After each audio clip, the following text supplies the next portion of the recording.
Suo padre Tito non lo avrebbe mai creduto, ma in Prussia si stampavano parole e immagini a colori sullo stesso foglio. Dopo anni da bersagliere volontario nella seconda guerra d'indipendenza, il padre aveva pensato bene di calmarlo un po', inviandolo in Nord Europa a studiare le innovazioni contemporanee nella litografia, anche perché un giorno sarebbe stato lui a prendere il controllo della sua casa editrice di spartiti musicali. Giulio non aveva fatto in tempo ad abituarsi a quel suo nuovo ruolo di imprenditore, che il fascino della nuova tecnica prussiana lo aveva già travolto. Certo, la cromolitografia non era poetica come le marcette e gli articoli musicali che amava scrivere sotto lo pseudonimo di Jules Burgmain, ma quella stampa nuova lo aveva veramente stregato. Aveva imparato dal padre la tecnica della litografia, che richiede la capacità di disegnare le note sulla pagina, ma a contatto con i litografi tedeschi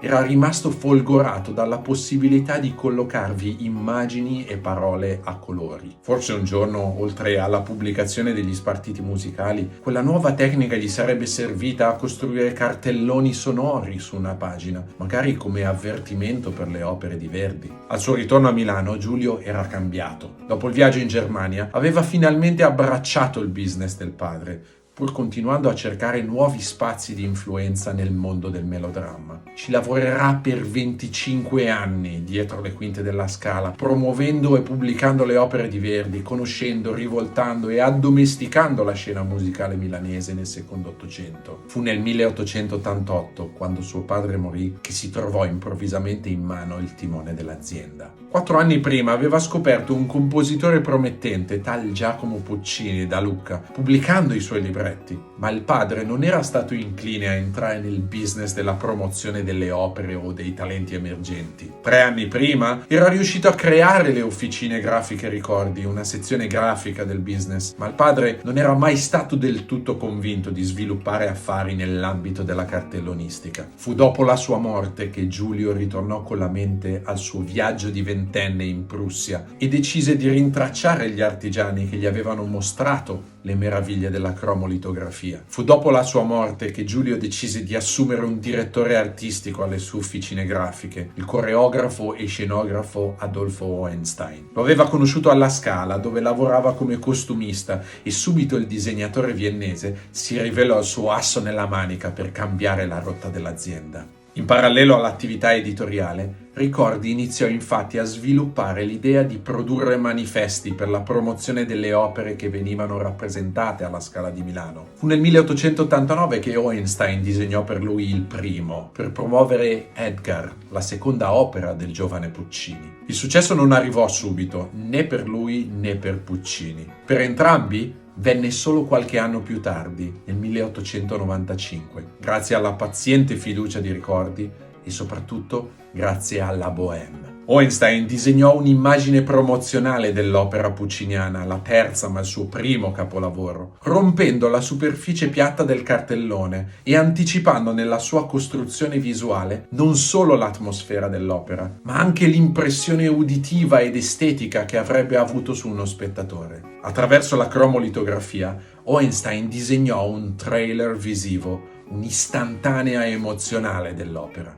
Il suo manifesto per la Bohème non solo contribuì a lanciare il successo di Puccini, ma costituirà anche il primo cartellone compiuto della cromolitografia italiana. In quello stesso anno, il 1895, Giulio Ricordi presentò il manifesto di Hohenstein anche a Venezia, alla prima Biennale d'arte contemporanea, in modo da poter promuovere la nuova opera e il suo nuovo linguaggio grafico. Nell'ambito della mostra, il manifesto attirò l'attenzione di 2 visitatori, Alfonso ed Emidio Mele, titolari di un grande magazzino a Napoli, una specie di Harrods o Macy's napoletano. Affascinati dal suo stile dinamico, i 2 decisero di commissionare a Ricordi manifesti per la loro attività. Fu così che per la prima volta il suo progetto grafico trovò legittimazione, passando dalla promozione interna della propria attività alla creazione di una società pubblicitaria indipendente che desse forma visiva ai prodotti e alla loro modernità. Nasce qui la pubblicità in Italia. Per sostenere il nuovo filone di affari, Ricordi assunse un altro grande illustratore, il triestino Leopoldo Metlikovic, che disegnerà i cartelloni per Tosca e Madama Butterfly di Puccini. In occasione del lancio di Tosca nel 1900, Metlikovic sarà il primo a disegnare cartoline moventi che riproducessero episodi singoli dell'opera su base visiva. Inizia qui la storia di uno dei grandi oggetti del Novecento, più comunemente relazionato all'ambito del turismo. Stiamo parlando ovviamente della cartolina. Ora, Metlikovic